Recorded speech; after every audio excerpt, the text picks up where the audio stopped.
사랑하는 서문교 성도 여러분, 샬롬. 4월 28일 금요일 아침 말씀 시간입니다. 오늘 우리에게 주신 하나님의 말씀은 민수기 19장 11절부터 22절까지인데요. 제가 봉독해 드리겠습니다.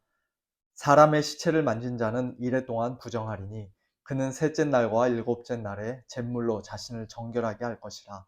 그리하면 정하려니와 셋째 날과 일곱째 날에 자신을 정결하게 하지 아니하면 그냥 부정하니 누구든지 죽은 사람의 시체를 만지고 자신을 정결하게 하지 아니하는 자는 여호와의 성막을 더럽힘이라. 그가 이스라엘에서 끊어질 것은 정결하게 하는 물을 그에게 뿌리지 아니하므로 깨끗하게 되지 못하고 그 부정함이 그대로 있음이니라. 장막에서 사람이 죽을 때의 법은 이러하니 누구든지 그 장막에 들어가는 자와 그 장막에 있는 자가 이래 동안 부정할 것이며 뚜껑을 열어놓고 덮지 아니한 그릇은 모두 부정하니라. 누구든지 들에서 칼에 죽은 자나 시체나 사람의 뼈나 무덤을 만졌으면 이래 동안 부정하리니 그 부정한 자를 위하여 죄를 깨끗하게 하려고 불사른 재를 가져다가 흐르는 물과 함께 그릇에 담고 정결한 자가 우슬초를 가져다가 그 물을 찍어 장막과 그 모든 기구와 거기 있는 사람들에게 뿌리고 또 뼈나 죽임을 당한 자나 시체나 무덤을 만진 자에게 뿌리되 그 정결한 자가 셋째 날과 일곱째 날에 그 부정한 자에게 뿌려서 일곱째 날에 그를 정결하게 할 것이며 그는 자기 옷을 빨고 물로 몸을 씻을 것이라. 저녁이면 정결하리라. 사람이 부정하고도 자신을 정결하게 하지 아니하면 여호와의 성소를 더럽힘이니 그러므로 회중 가운데서 끊어질 것이니라. 그는 정결하게 하는 물로 뿌림을 받지 아니하였은즉 부정하니라. 이는 그들의 영구한 율례니라.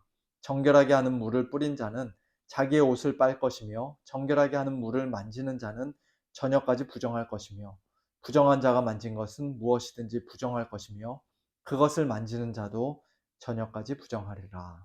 아멘. 오늘 본문의 마지막 구절, 부정한 자가 만진 것은 무엇이든지 부정할 것이며 그것을 만지는 자도 저녁까지 부정하리라는 말씀처럼 구약 율법에서의 부정함이라는 것은 굉장히 심각한 것이었고 또한 전염성이 매우 강한 것이었습니다. 하나님께서 거룩하시고 또 하나님의 백성이 거룩하기에 부정한 자가 자신의 그 부정함을 제대로 해결하지 않으면, 즉 자신을 정결하게 하지 않으면 여호와의 성막을 더럽힌 죄로 인해 이스라엘에서 끊어졌습니다. 이스라엘에서 끊어진다는 것은 이스라엘 진영 바깥으로 쫓겨나거나 심한 경우에는 심지어 사형에 처해질 수도 있는 것이죠. 한번 부정해진 자는 그냥 시간이 흐른다고 해서 저절로 자동적으로 정결하게 되는 것이 아니라 하나님께서 정해주신 방법을 통해 반드시 정결하게 되어야 되는데요. 그 방법이라는 것은 바로 셋째 날과 일곱째 날에 잿물로 자신을 정결하게 하는 것이며, 다른 말로 하면 정결하게 하는 물을 그에게 뿌리는 것이었습니다.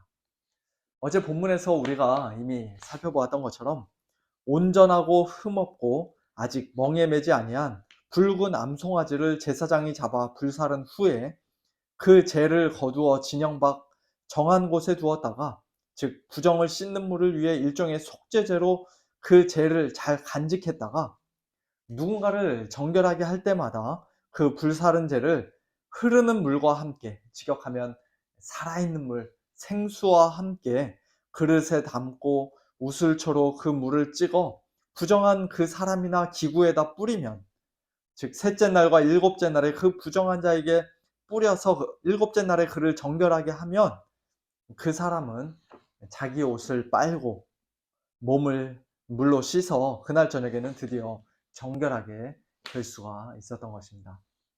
여기서 한 가지 특이한 점은 그 정결하게 하는 물을 아무나 그 부정한 사람에게 뿌릴 수 있었던 것이 아니라 오직 정결한 자가 뿌려야 한다는 것입니다. 자기가 이미 부정하게 되었고 부정한 상태에 있는 사람은 다른 사람을 결코 정결하게 할 수 없다는 것이죠.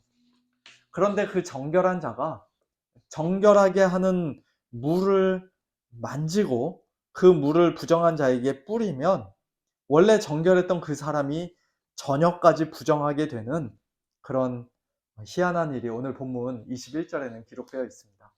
정결한 자 입장에서는 상당히 억울한 일 아닙니까? 자기는 원래 정결했던 사람인데 시체를 만지지 않았고 부정한 것과 직접적으로 접촉하지도 않았었는데 이 부정한 사람을 정결하게 만들어주기 위해, 정결하게 하는 물을 그에게 뿌려주기 위해 오히려 자기가 부정해지는 그런 일을 경험하니 어떤 면에서는 굉장히 억울하고 또 크게 희생하는 일이라고 우리가 말할 수 있을 것입니다.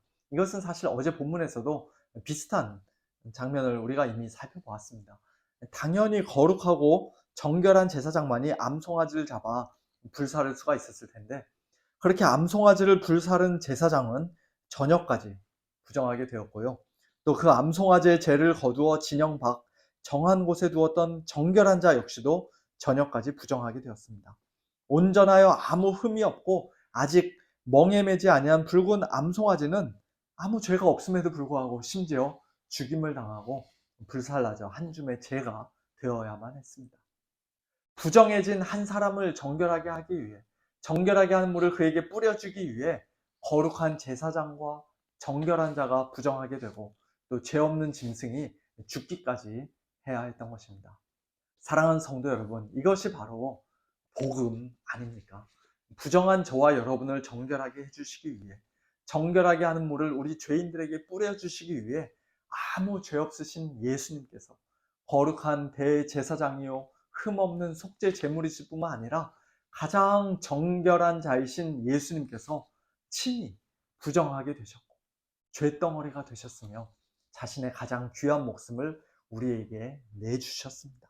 하나님이 죄를 알지도 못하신 이를 우리를 대신하여 죄로 삼으신 것은 우리로 하여금 그 안에서, 그리스도 안에서 하나님의 의가 되게 하려 하십니다 하고 고린도후서 5장 21절에서는 말씀합니다. 죄를 알지도 못하시니 가장 정결하신 예수님께서 우리의 모든 죄를 한 몸에 짊어지고 십자가 위에서 흘려주신 그 보혈로 마음에 뿌림을 받고 또 우리에게 보내주신 성령으로 씻김을 받은 저와 여러분은, 우리 모든 성도들은 이제 하나님 앞에서 단번에 의롭다 하심을 얻었고 하나님의 거룩하고 정결한 백성이 되었습니다. 저는 이 복음이 정말 너무너무 좋습니다. 예수님만이 하나님 앞에서 저의 유일하고 참된 소망이요 자랑이요 생명이요 의가 되십니다. 하나님 앞에서 제가 얼마나 더럽고 부정한 자인지 너무나도 잘 알기에 또 제 스스로의 힘으로는 그 죄의 문제를 도무지 해결할 길이 없다는 사실을 뼛속 깊이 실감하고 늘 경험하기에 저는 오늘도 또다시 예수님의 복음을 믿음으로 붙잡고 하나님의 은혜의 보좌 앞에 나아갑니다. 그리고 그것은 목사인 저만의 고백이 아니라 우리 모든 성도님들의 동일한 고백인 줄로 믿습니다. 옛 언약 백성인 이스라엘 백성들에게 구약 율법을 통해 모형과 그림자로 보여주셨던 이 십자가의 복음이 새 언약 백성인 우리 신약의 성도들에게는 이제 훨씬 더 분명하게 선명하게 계시되었습니다. 그 복음의 능력을 우리는 훨씬 더 온전하게 풍성하게 누리며 사는 자들입니다. 히브리서 10장에서 말씀하시는 것처럼 황소와 염소의 피가 능히 우리의 죄를 없이 하지 못하고 번제와 속죄제를 하나님께서 기뻐하시지 않지만 구약시대에 염소와 황소의 피와 및 암송아지의 죄를 부정한 자에게 뿌려 그 육체를 정결하게 하여 거룩하게 하였거든 하물며 영원하신 성령으로 말미암아 흠없는 자기를 하나님께 드린 그리스도의 피가 어찌 우리의 양심을 죽은 행실에서 깨끗하게 하지 못하겠습니까? 어찌 우리로 하여금 살아계신 하나님을 섬기게 하지 못하겠습니까? 당연히 할 수 있다는 말씀이죠. 황소와 염소의 피보다 훨씬 더 귀한 예수님의 그 피를 힘입어 또 하나님께서 기뻐하시는 예수님의 그 십자가 위에서의 완전하고 영원한 속죄 제사를 힘입어 우리는 성소에, 지성소에 들어갈 담력을 얻었습니다.